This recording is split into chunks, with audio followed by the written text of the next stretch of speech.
Shalom, good morning dimanapun Bapak Ibu berada. Memang tema ini khususnya yang belum menikah. Selama ini kan tema saya banyakkan kepada orang tua, kepada bapak dan ibu. Nah sekarang kepada putra putrimu, supaya nanti mereka tidak mengalami kesulitan atau tidak mengalami kehancuran lah ya. Kalau kesulitan pasti ada dalam pernikahan. Mau pendeta dengan pendeta pun pasti ada kesulitan. Tapi jangan mengalami kehancuran atau jangan mengalami perceraian. Penting sekali dengan tema ini, yaitu menanti dia yang tepat dari Tuhan.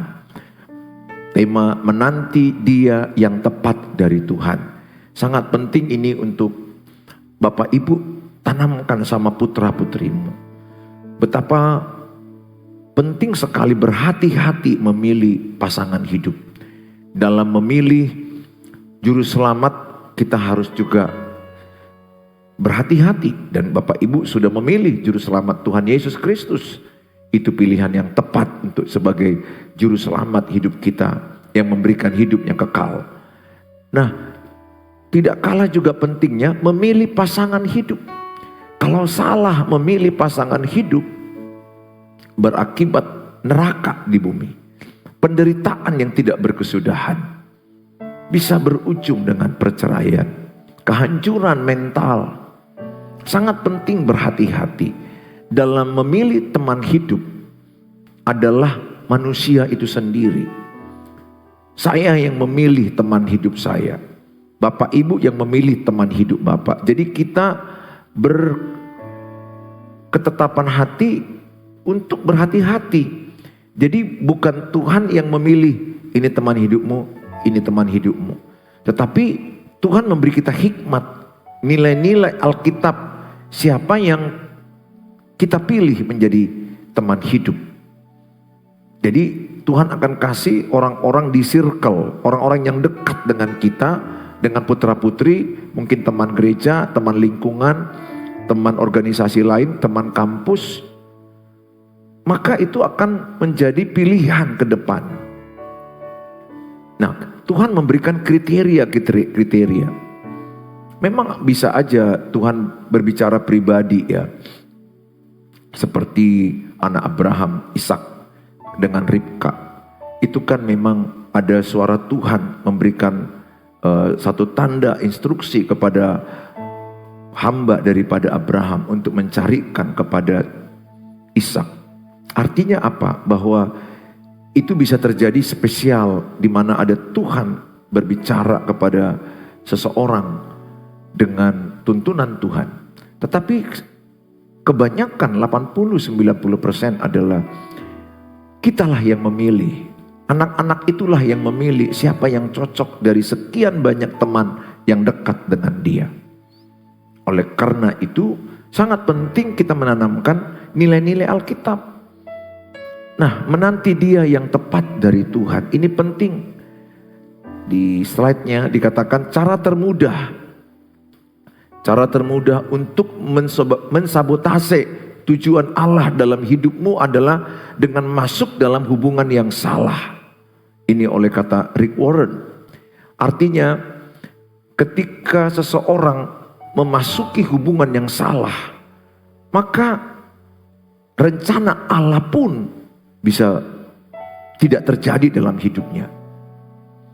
Hubungan itu punya power. Hubungan itu bisa pengaruh. Hubungan itu bisa membentuk karakter saya, emosi saya, bahkan masa depan saya. Sangat hati-hati saya menentukan siapa yang dekat dengan saya. Tentunya ini pada saat saya setelah jadi pendeta, jadi hamba Tuhan, itu bagian daripada saya hati-hati. Siapa yang merapat, yang dekat kepada saya. Tidak boleh sembarangan, harus ada jarak. Yang ini orangnya jaraknya di sini, yang ini orangnya jaraknya di sini. Seperti misalnya kalau ada orang datang ke rumah ibu, katakanlah tukang pos, mungkin batasnya di pagar. Mungkin tetangga rumah, mungkin datangnya mungkin di teras atau ruang tamu. mungkin sahabat baik, mungkin sampai ke ruang makan. Mungkin itu adalah ternyata anakmu, istrimu, suamimu masuk ke kamar. Itu ya namanya anak, namanya suami, namanya istri. Sedangkan anak pun ada batasnya masuk ke kamar orang tua. Harus ada izin orang tua. Artinya bahwa hubungan itu mengenal jarak. Dan hubungan itu punya pengaruh mengubah seseorang. Dalam 1 Korintus 15 ayat 33 dikatakan, pergaulan yang buruk merusak kebiasaan yang baik.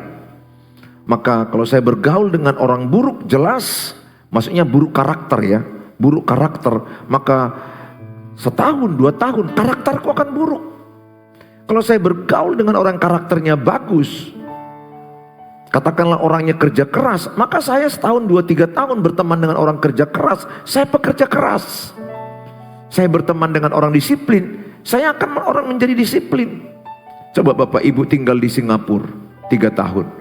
Aku yakin Bapak Ibu akan berubah, pembersih, gak berani buang sampah, gak berani buang ludah, gak berani ketinggalan, jalan pasti cepat. Karena di Singapura itu gak ada jalan yang lambat. Di Korea, di Jepang, jalan pasti cepat. Karena semua penduduk di sana jalannya sangat cepat. Saya sudah lihat betapa cepatnya mereka. Saya aja baru beberapa kali Singapura. Saya ketika mendarat melihat, cepat sekali. Maka saya kejar dengan apa? Saya pun ikut cepat. Karena malu dengan kiri kanan begitu cepat. Apalagi di MRT-nya, di daerah kota yang khusus untuk jalan kaki, nggak ada jalan santai. Semuanya fokus ke depan dan jalan seperti dikejar apa gitu ya, kencang sekali. Bagi mereka waktu itu sangat berarti. Jadi di mana saya bergaul, itulah saya. Di mana anakmu bergaul, itulah anakmu. Di mana anakmu berteman, itulah anakmu. Karena manusia akan menarik kepada yang sama. Dan mau jadi apa anak-anak Bapak Ibu tergantung pergaulan dia. Pergaulan dia itu berpengaruh 70%. Hati-hati Bapak Ibu. Makanya sangat berhati-hati memilih pergaulan, pertemanan sama anak-anak. Harus tahu kita siapa teman anak. Anak saya 2. Saya tahu siapa teman anak saya yang laki si Jamie. Saya tahu siapa teman dekatnya. Saya tahu siapa tempat dia bergaul, nongkrong atau belajar sama. Aku tahu, kami tahu. Si A, si B, si C, si D, E. Kami tahu. Karena itu akan membentuk dia. Dan demikian anak kami yang putri, yang si Hani. Kami tahu di mana dia berada, jam segini di mana dia berada, siapa temannya, kemana dia pergi. Karena anak-anak itu aset yang paling penting. Nah, kalau untuk pergaulan aja kita hati-hati, apalagi menikah. Jauh beda. Menikah itu memasukkan orang ke dalam hidup kita. Kalau bergaul kan masih ada batas, circle, jaraknya masih ada. Walaupun itu teman sahabat sangat dekat, masih ada jaraknya. Tapi kalau menikah, kata Alkitab, 2 menjadi 1 daging. 2 menjadi 1 daging. Alkitab bilang mereka tidak lagi 2, tapi 1. Menjadi 1. Berarti ibaratnya ada 2 telur. Telur bagus, pecahkan masuk ke gelas. Telur bagus, pecahkan masuk ke gelas, dikocok 1 mereka. Syukurnya ini bagus 2-2. Bayangkan ibu, yang perempuan adalah bagus, masukkan ke dalam. Katakan dia contoh gambaran telur A. Telur B busuk, setengah busuk, seperempat busuk. Banyak sakit hati, banyak kedagingan, mudah marah, mudah mukul. Ada dalam dia. Pecahkan, masuk ke dalam gelas. 1, dikocok mereka 2. Nah ini pengilhaman baru ini. Bayangkan berarti seperempuan menampung telur busuk. Jadi apa? Gak gampang. Mereka 1 sampai kematian memisahkan. Tidak mudah. Kalau ternyata yang dimasukkan ke dalam dirinya adalah racun, matilah dia. Banyak orang mengalami kematian mental dalam pernikahan. Saya bisa katakan namanya MPP, mati pelan-pelan. Tiap hari dibully oleh suaminya, tiap hari dibully. Istri stres, depresi. Dan ada yang saya tahu mati. Mati dipukul ada, mati karena tekanan mental ada. Banyak itu yang terjadi seperti itu. Sebaliknya juga, si laki-laki mengalami kematian mental. Karena seperempuan juga ternyata hanya cantik wajah, tapi inner life-nya buruk, penuh kebencian, luka masa lalu gak beres. Kalau luka masa lalu tidak beres, maka dia melukai pasangannya. Kasihan. Ini makanya saya terus berteriak masalah ini kepada banyak pemuda. Karena kita yang sudah menikah kan merasakan bagaimana sulitnya menikah. Ya, spesial untuk saya merasakan betapa sulitnya dan betapa terpuruknya dan putus asanya saya dalam pernikahan sampai ingin cerai. Puji Tuhan, saya diangkat Tuhan, istri saya diangkat Tuhan, keluarga kami dipulihkan Tuhan. Tapi at the time, itu bagiku sesuatu yang mematikan. Di waktu itu, di kala itu, peristiwa yang terjadi itu membuat kami mengalami kecapekan dan ingin bercerai. Makanya kenapa Pendeta Suheri sering berteriak masalah itu background saya. Dan saya akhirnya mengambil teologi pastoral konseling keluarga dari LK3 asuhan Bapak Pendeta Julianto Simanjuntak. Bagaimana kami diajarkan, bagaimana membangun pernikahan, bagaimana mengasihi istri, bagaimana istri menghormati suami, bagaimana orang tua mendidik anak, bagaimana membangun hubungan emosi yang sehat. Itu duduk 2,5 tahun di kuliah. Dengan banyak buku, banyak seminar.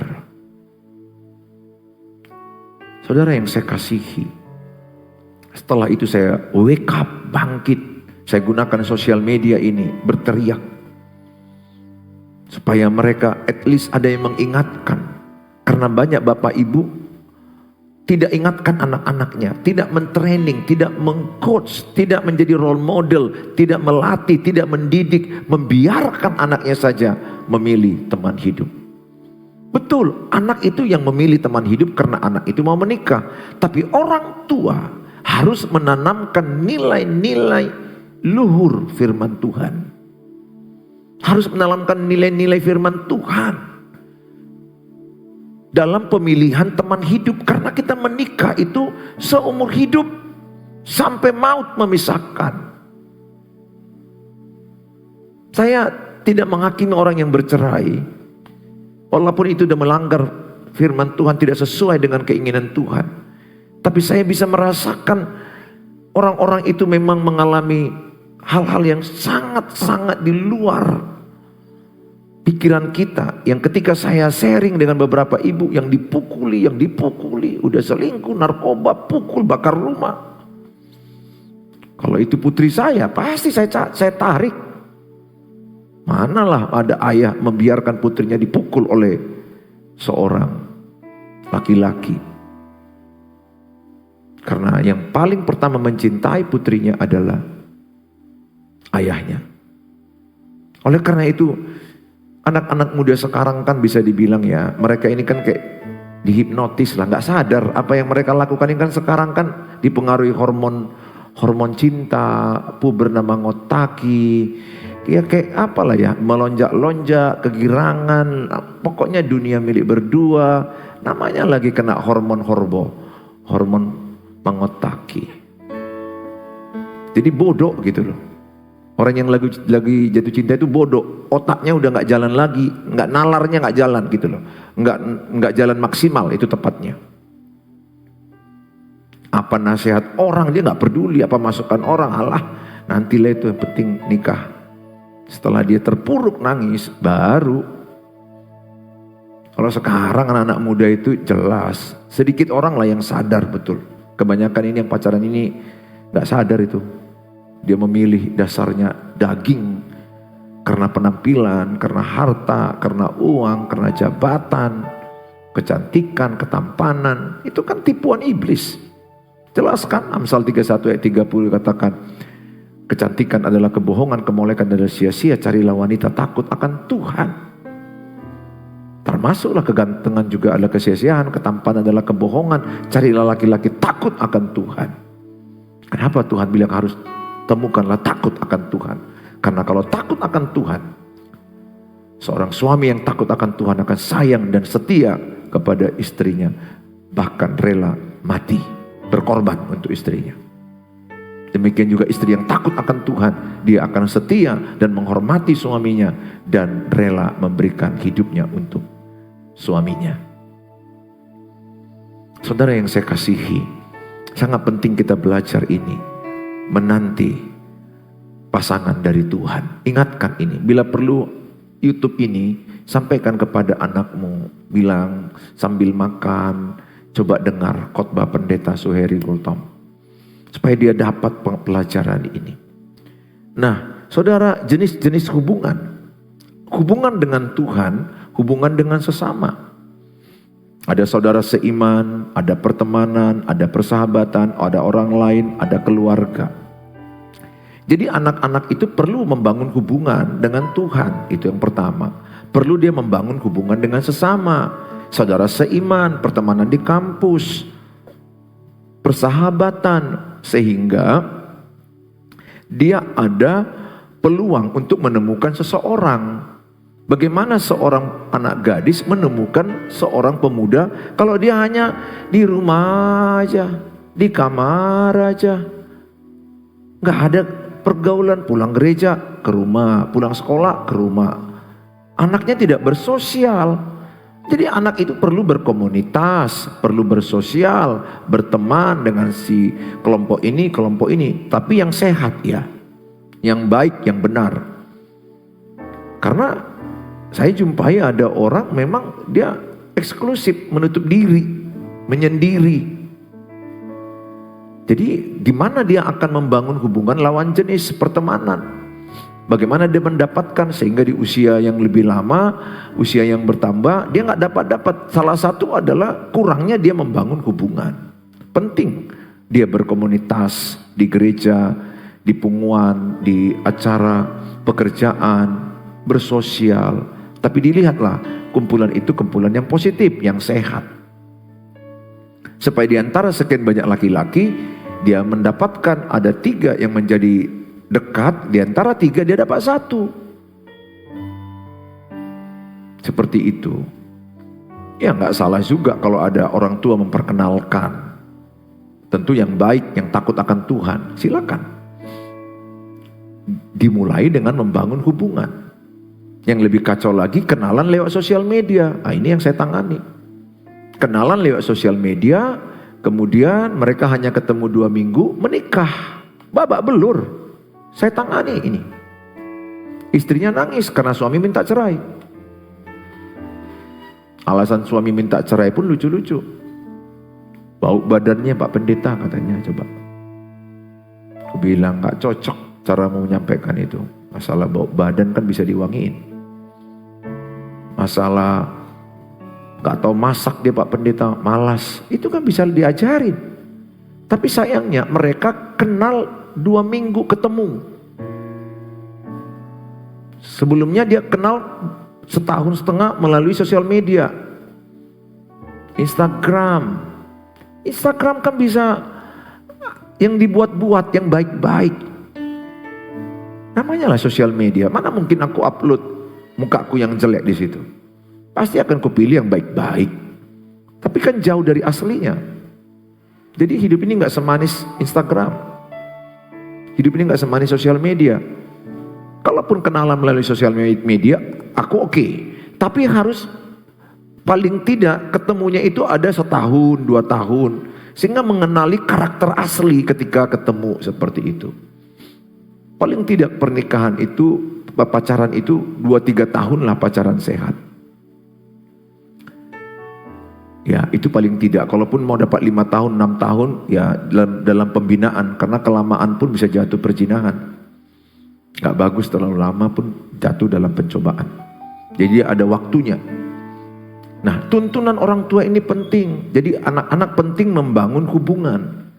Nah, saudara yang saya kasihi, hubungan memberikan pengaruh. Hubungan mengenal jarak. Nah, saudara, yang sering pertanyaan kepada saya adalah, Pak Pendeta, siapakah who? Sini dia. Who? Siapakah jodoh saya? Siapakah jodoh saya? Sehingga sedikit kalau dia ketemu dengan orang di pesta, oh jangan-jangan ini jodoh saya. Ketemu nanti dia di acara gereja, oh jangan-jangan ini jodoh saya. Ketemu nanti dia di acara kuliah, oh jangan-jangan ini jodoh saya. Dia terlalu sibuk memikirkan who? Siapa? Lihat Hawa. Dia tidur. Saat dia tidur, Allah mengambil tulang rusuk dari Adam. Artinya apa? Allah berinisiatif. Allah menyediakan. Yang penting bagimu, yakin Tuhan menyediakan. Kecuali panggilan seseorang itu untuk menjadi pastor Katolik atau biarawati, itu panggilan-panggilan khusus, ya silakan. Di gereja-gereja Protestan juga ada yang kuliah tidak menikah karena dia pendoa melayani Tuhan, ya silakan. Itu panggilan Tuhan, karunia khusus kepada seseorang. Tetapi kalau saudara ingin menikah, jangan fokusnya who, siapa. Nanti salah pilih. Fokusnya adalah pertanyaan why, kenapa engkau mau menikah, why. Baru kenapa harus dia kau pilih, harus bisa menjawab. Saya mementor beberapa pasangan, saya tanya itu, kenapa harus kau pilih dia, apa dasarmu memilih dia. Dia harus bisa jawab kepada kita, apa dasar dia memilih, apa dasar seorang perempuan memilih ini cowoknya, apa dasar cowok ini memilih dia. Dia harus tahu dasarnya apa. Dasar itu nanti jadi pondasi ketika dia masuk dalam pernikahan. Dasarnya apa? Sampai dia yakin ini dari Tuhan. Itu harapan saya yang saya mentor sekarang. Sampai engkau yakin bahwa istrimu itu dari Tuhan, ini dari Tuhan. Baru kau mau nikah sama dia. Karena kau yakin ini yang Tuhan berikan kepadamu. Ada bertanya ke saya, Pak Pendeta, apa tandanya dia dari Tuhan? Yang pertama, kalau seorang cowok itu dari Tuhan, hidupmu lebih dekat ke Tuhan lewat kehadiran cowok itu. Sebaliknya, kalau seorang cewek dari Tuhan, hidup cowoknya jadi lebih dekat ke Tuhan. Jadi mereka, seorang cowok yang dari Tuhan membuat ceweknya itu lebih dekat ke Tuhan. Sebaliknya seorang cewek yang dari Tuhan membuat cowoknya lebih dekat ke Tuhan. Kedua, yang dari Tuhan itu dia suka bicara tentang Tuhan. Kan ada cowok kalau kita ajak bicara Tuhan, alah kau Tuhan-Tuhan aja kau. Ya tentunya bukan hanya Tuhan-Tuhan terus kita bicarakan. Yang saya maksudkan dia suka menghubungkan sesuatu itu dengan Tuhan, menghubungkan pekerjaan dengan Tuhan, menghubungkan hubungan dengan Tuhan, menghubungkan kehidupannya dengan Tuhan. Bukan berarti kita jumpa, kita bahas yuk Wahyu 1, besok Wahyu 2, bukan gitu. Tapi setiap pembicaranya itu ada aroma Tuhan, aura Tuhan, atmosfer Tuhan. Sehingga itu yang tanda bahwa dia dari Tuhan. Yang pertama adalah membuat seseorang itu, membuat cowoknya atau ceweknya lebih dekat ke Tuhan. Yang kedua, dia suka bicara tentang Tuhan. Dia suka bicara tentang Tuhan. Dia gak bosan. Kalau sempat ada cowok, ayo kita ibadah, bosan. Ayo kita doa, bosan. Waktu pacaran aja udah bosan, nggak mau. akan sulit dalam pernikahan. Jadi sekali lagi bukan who, tapi why. Kenapa aku harus menikah?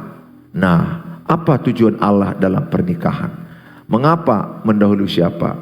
Visi tujuan Tuhan dalam pernikahan. Pernikahan adalah keputusan kedua terpenting setelah keputusan menerima Yesus sebagai Tuhan dan Juru Selamat.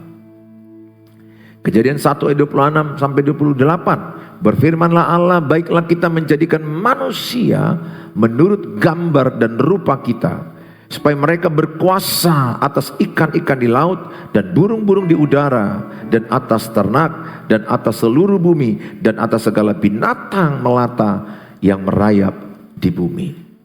Nah, Kejadian 1 ayat 26 sampai 28, ayat 27. Maka Allah menciptakan manusia itu menurut gambarnya, menurut gambar Allah diciptakannya dia, laki-laki dan perempuan diciptakannya mereka. Ayat 28. Allah memberkati mereka, lalu Allah berfirman kepada mereka, beranak cuculah dan bertambah banyak, penuhilah bumi dan taklukkanlah itu, berkuasalah atas ikan-ikan di laut dan burung-burung di udara, dan atas segala binatang yang merayap di bumi.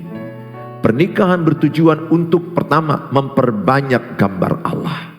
Jadi saya menikah, bapak ibu menikah, anak-anak kita menikah, lewat pernikahan itu menghadirkan Allah, rupa Allah, gambar Allah, sehingga dalam rumah tangga kita itu ada kebenaran, ada damai sejahtera, ada sukacita. Dalam kitab Roma dikatakan bahwa kerajaan Allah itu adalah damai sejahtera, kebenaran dan sukacita. Jadi dalam pernikahan itu Allah ingin ada gambar Allah. Allah dimuliakan, Allah ditinggikan dalam pernikahan kita, dalam keluarga kita. Sehingga setiap orang datang ke keluarga kita, mereka merasakan ada damai Tuhan, ada sukacita Tuhan, ada kebenaran Tuhan. Dan yang kedua adalah Allah menginginkan keluarga kita memenangkan keluarga lain, sehingga keluargaku memenangkan keluarga yang lain, keluargaku memberkati keluarga lain, keluargaku menyelamatkan pernikahan orang lain, supaya pernikahan orang lain jangan cerai. Ketika mereka konseling, kita bantu, kita doakan, kita support supaya mereka bertahan dalam kesesakan, bertahan dalam penderitaan. Sehingga lewat keluargaku yang mewujudkan gambar Allah, maka kami memenangkan keluarga-keluarga lain. Demikian keluarga ibu. Jadi keluarga bapak ibu bukan hanya untukmu saja gambar Allah, tapi gambar Allah itu menjadi berkat bagi orang lain, dan keluarga orang lain diberkati, dimenangkan, multiplikasi gambar Allah.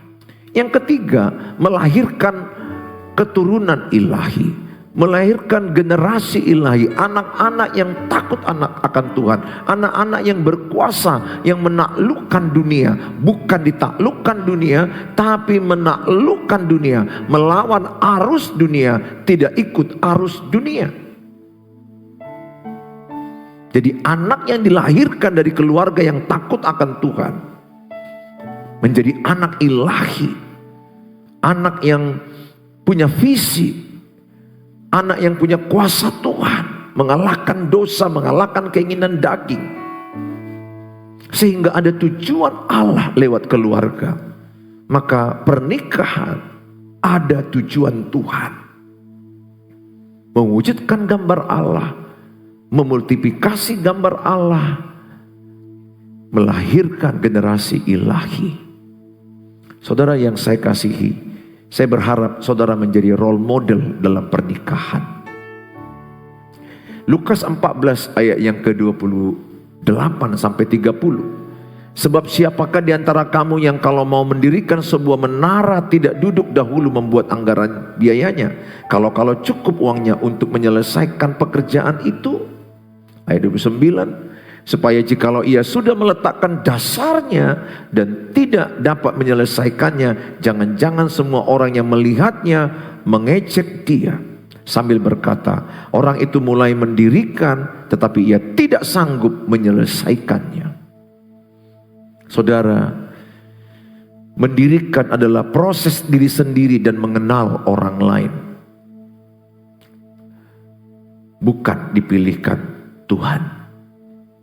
Saya katakan sekali lagi, Bapak Ibu, maksud kitab Lukas tadi, supaya ketika merencanakan pernikahan, hitung anggaran, hitung resiko, hitung pondasinya kuat enggak. Jangan sampai sepertinya kita mau bangun rumah, tapi di tengah jalan stop, orang mentertawakan. Ya kalau stop untuk sesaat oke, tapi kalau sampai seterusnya nggak siap, sayang rumah itu, sayang uang itu, sayang waktu. Demikian juga ketika orang membangun pernikahan, kita pikirkan resikonya. Bertahan nggak ini sampai 50 tahun? Bertahan nggak ini sampai kematian memisahkan? Maka saya katakan kepada pemuda-pemudi, buka matamu, buka telingamu, lihat aslinya. Makin cepat melihat aslinya, karena dalam pacaran itu kan drama, topeng. Aslinya yang kelihatan itu 20%, 10 sampai 20. 80 itu akan muncul di pernikahan. Maka saya bilang sama mereka, lihat semua kelemahannya. Kalau engkau sudah melihat kelemahan seorang cowok itu, apalagi kalau dia marah, apalagi kalau dia melakukan tindakan yang tidak mengenakan, lihat apa yang dilakukannya kalau dia marah. Biasanya aslinya akan keluar. Kalau hanya makan-makannya di KFC, makan-makannya di kafe, siapapun baik-baiknya di situ. Kerbo pun dibuat di situ baik juga kerbo. Makan Indomie dia. Namanya dikasih yang baik-baik, semua jadi baik. Coba ketika diperlihatkan sifat asli marahnya, kecewanya. Apakah dia mukul, apakah dia pukul meja, apakah dia cakap kotor, apakah dia ngamuk. Nah, setelah seorang cewek melihat asli cowok itu, kalau marah begini, mukul. Kemudian kalau marah dia pukul meja, kalau marah dia kata binatang, kalau marah dia diam. Ada juga loh cewek yang begitu. Kalau marah dia diam, silent.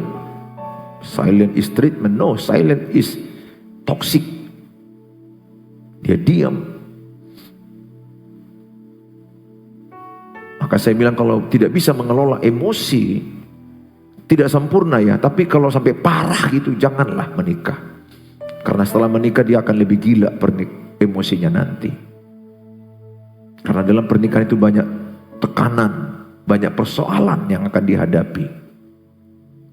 Nah setelah seorang cewek ini melihat asli karakter cowok ini, dan dia udah lihat kelemahannya semuanya, dan dia berkata, yes aku udah lihat karakternya. Walaupun aku yakin gak semua dilihatkan itu, tapi at least lah bertambah mungkin jadi 60%. Karena seasli-aslinya itu akan nampak di pernikahan. Karena itu tidak ada lagi yang menutupi. Udah melebur. Tapi kalau dia melihat, kemudian dia siap menerima kelemahannya. Menerima kelebihan gampang, gak usah diapai, gak usah ditanya itu.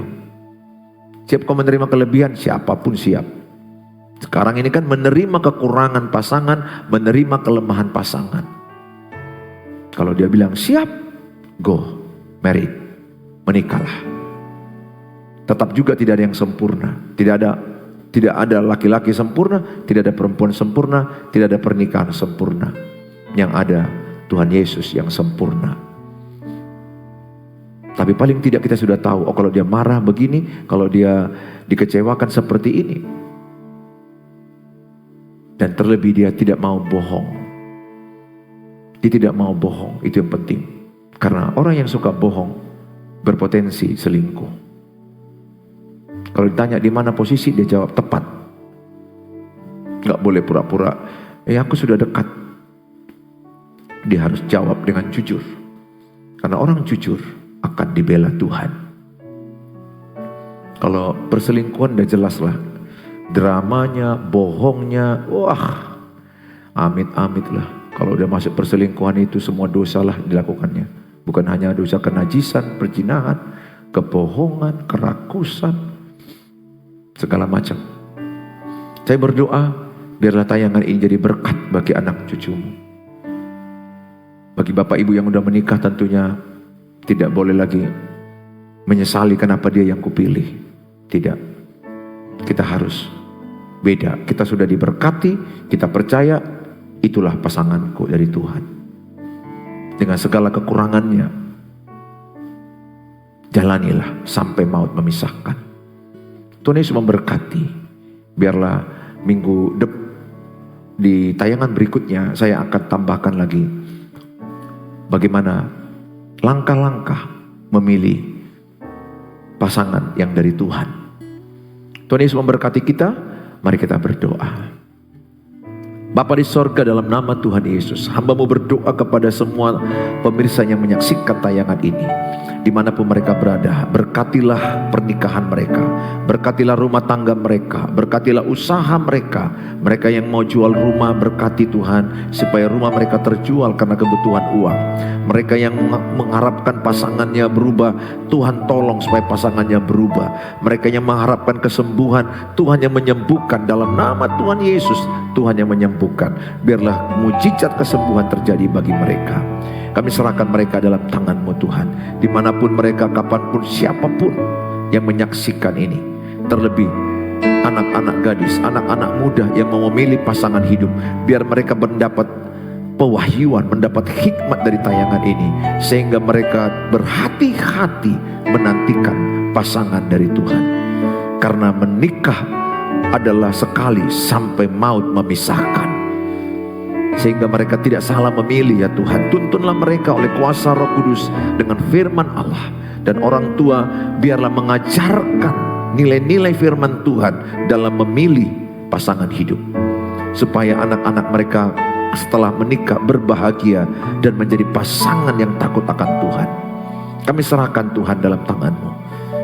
Kami bersyukur lewat tayangan sosial media ini, lewat Facebook, YouTube, dimanapun tayangan ini sampaikan, Tuhan Yesus dipermuliakan. Berkatilah, jadi berkat bagi yang mendengarkan. Dalam Tuhan Yesus Kristus kami berdoa, haleluya, amin, amin.